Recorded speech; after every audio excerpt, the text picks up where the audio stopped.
Good morning, everyone. Welcome to Pre-Market News and Views by In the Money Stocks. Today is Tuesday, August 13, 2013. Thank you all for tuning in. Let's jump right into the charts here. We're going to start off with the usual S&P 500 E-mini futures, and what you'll see is that the futures are trading higher by a little over 3 points, 3.5 points at the moment, to around 1690 and a quarter, 1690 and a half. Decent little move, but the futures have come off of the highs, so nothing dramatic, nothing drastic. We'll just see how this market plays out, but there are a few things you want to go over. One, the retail sales report was just released. It looks like retail sales for the month of July, I believe, were higher by 0.2%. Again, we're not going to make much out of the economic data. Really, nobody cares about that. All they care about is, will the central banks continue their money printing? Is QE3 going to come to an end? Or is the Fed going to start to taper their $85 billion a month mortgage-backed security and U.S. Treasury purchases? That's really front and center. So I don't think that all that much is going to be made out of the retail sales report that was just released. So we'll see how that plays out. But either way, we're not going to make too much out of that going forward. What we do want to watch for in the near term is just the action in the market. And right now, you are getting a pretty good reaction out of the dollar-yen chart. Dollar-yen has been moving higher today. It's over. It's trading around $1.05, $1.07. It's caught a big bid, especially after the U.S. economic data put in that bullish consolidation pattern, and then it is getting a pop. The dollar-yen trades higher. It's beneficial for the stock market, okay, because simply that carry trade that is being worked over there, short yen, is going into all markets. So that's the positive. Last night, the Nikkei 225 index made a big move to the upside. And anytime you see the dollar-yen trading higher, everybody should expect that. So you had a 2+% move in the Nikkei 225 last night. Actually, it was 2.57%. So big, solid move. I think it's headed back here down towards a double bottom ultimately. But last night, you did get a big surging move higher. And you have to respect it in the near term. I still think that the dollar-yen chart is still one of the most important charts that any trader can follow. And I think you should keep it on your radar. If this chart starts to pull back or starts to come back in, that could be a little bit problematic for the U.S. markets. But right now, the U.S. markets are holding steady. They're up 3.5 points. Nothing terrible here, nothing great.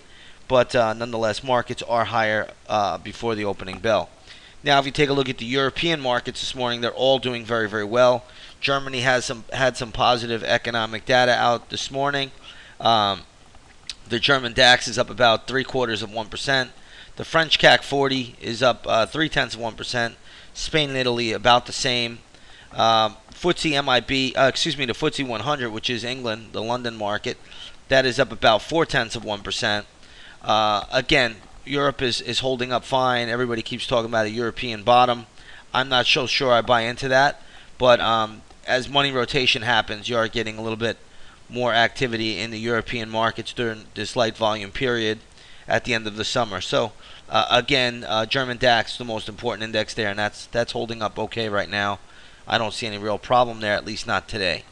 Looking over at a few other things today, it looks like we do have a few stocks in the news. One of the big stocks in the news is Yum Brands. Yum Brands falling pretty sharply from yesterday's close. You can see that big drop. It looks like sales were down 13-14% in China. So again, we'll have to watch this one closely. I will have some gap levels for Yum Brands. They will be posted up in the chat room at 9 o'clock. I just need to work on them a little bit more. But we'll have a gap play for Yum Brands this morning. And that'll be posted in the chat room a little bit later. SINA Corp is another stock that is catching a pretty good bid today. SINA Corp closed at $80.35, trading up around the 86 level. I'll have a gap play for that one as well. So, again, we have a few stocks out here that will be in motion today, so you want to watch that. I think we'll have about one or two other gap plays already.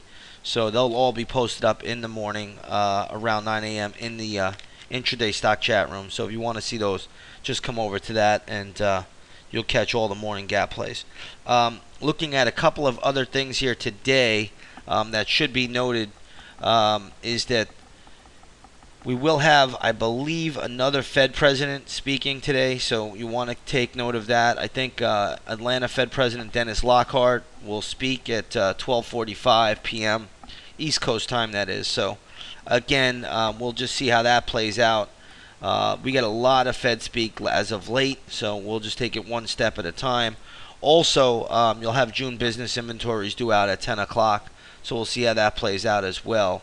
Let's take a look here at gold. The gold market this morning is trading a little bit lower.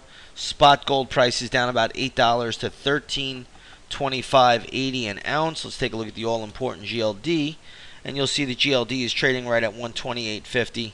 So down from yesterday's high, which was 129.13. So you do have gold a little bit lower. Nothing terrible. Gold did make a big surge yesterday, so there's nothing all that critical there. As for oil today, oil is trading up 46 cents. So if you take a look at the all-important USO, you'll see that the USO is now trading around 30, I believe 37.86 at the moment. Light sweet crude, which is what we use here in the United States, is trading around 106.57. That's up 47 cents a barrel at the moment. So again, oil is moving up a little bit higher. Markets are moving up a little bit higher, and we'll leave it at that. But we want to watch one stock today for volatility is JCPenney's. JCPenney's, it looks like Bill Ackman has removed himself from the board of directors. So JCPenney's trading around $13.35. I'm not sure if this is viewed as a positive or a negative, but it looks like Bill Ackman is removing himself or quits the JCPenney board, not selling his shares, but he has left the JCPenney board, so we'll have to see how that all plays out going forward. But that is the news this morning. So JCPenney still could be a volatile name here. We'll just see how that one plays out once the opening bell rings a little bit later. I think I've covered everything that I wanted to get through today, everything in my notes pretty much. Again, it's been a little bit on the quiet side, but we'll have to watch this market pretty closely. Again, fireworks, are can erupt at any time. You never know.